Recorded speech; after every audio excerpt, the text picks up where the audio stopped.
You have been lied to. You see, you were under the impression that those little itty-bitty words at the bottom of your Rolex's dial that says Swiss made means that your Rolex was made entirely in Switzerland. And that's only about 60% true. It is 1:05 p.m. Let's get down to business. Now guys, this episode's brought to you by today's sponsor, Wolf Watch Club. I am here to tell you that on Sunday, on this channel, I am revealing the winner of their Rolex Starbucks competition. Guys, click the link in the description below. One of you could be walking away with this exact Rolex Submariner Starbucks.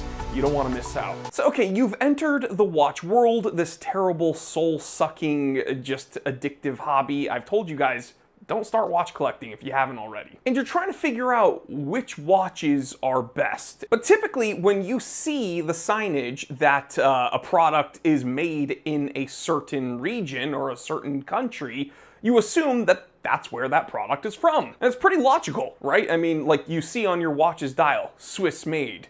You assume, oh, this watch was made in Switzerland. And it's interesting, regardless of what watch I talk about here on YouTube right now, because of the political climate and because of the tariffs, everyone's arguing that, oh, Swiss watches are actually made elsewhere, and no, that Rolex you have is actually Chinese because blah, blah, blah, blah, blah. So I'm going to explain what Swiss made means, and maybe we can actually figure out where Rolexes are produced once and for all. So it used to be that 50% of the watch's value has to be Swiss for the watch to be considered Swiss made. And I know that sounds crazy. It's like, that's kind of vague because 50% of the watch? No, 50% of the watch's value. Now in 2017, that law changed to a whopping 60%. So just a 10% increase. So 60% of the watch's costs must be incurred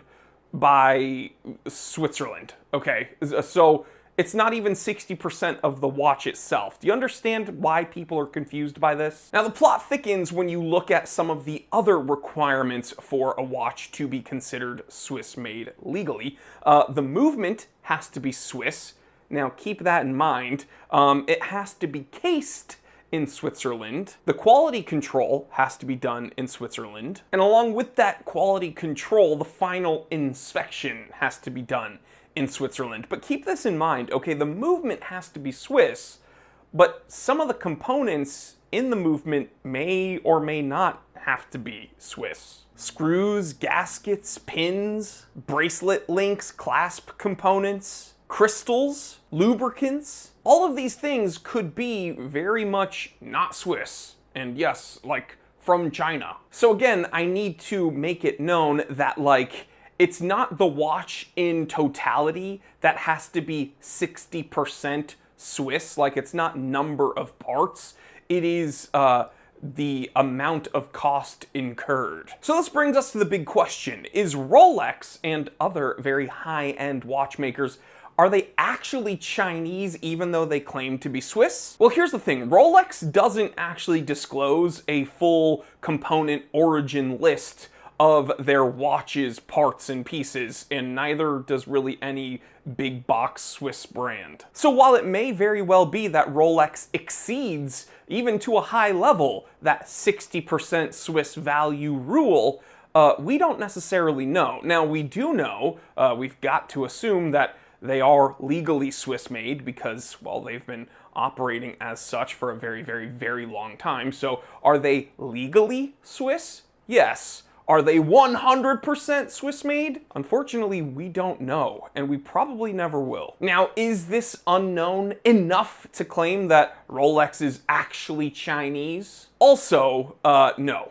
I don't think so, no. So what really is the main takeaway here? Well, I think that we should stop focusing on the region a watch comes from, and we should probably start kind of judging watches on a watch-to-watch basis, because not every Swiss watch is going to be better than every Asian watch, and vice versa, and not every Asian-made watch is going to have better value or bang per buck than every Swiss watch. You know, we just have to look at watches on a watch-to-watch basis, and that's why I break my own rules all the time, even when it comes down to brands. So I think it's very, very easy to complain about expensive watch brands being from Switzerland, kind of luring this Swiss-made crown over every other watchmaker's head, especially when you have pretty much the most brand equity out of any watchmaker ever.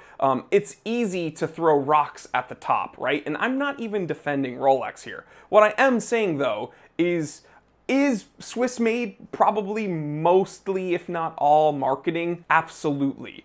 But are they crummy watches? No. Are they more expensive than they probably should be?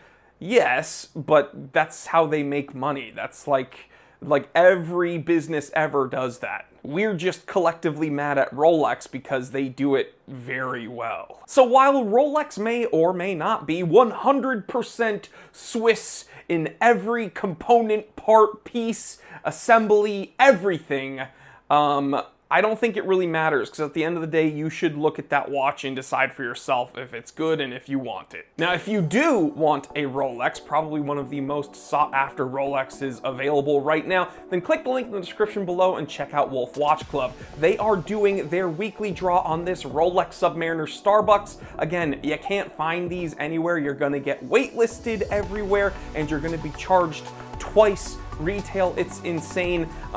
This is an incredibly hot watch, and this is, as I said, the watch I'm gonna purchase myself when I conquer my CRPS diagnosis, so this one's personal. Now, I'm revealing the winner soon, this Sunday on this channel, and it's every time they do one of these draws, it's incredibly exciting. So it could be you walking away with this Rolex. Click the link, check it out. All right, guys, stay happy, stay healthy, stay blessed. I'm Jory Goodman, the time teller, and always remember, I didn't invent time.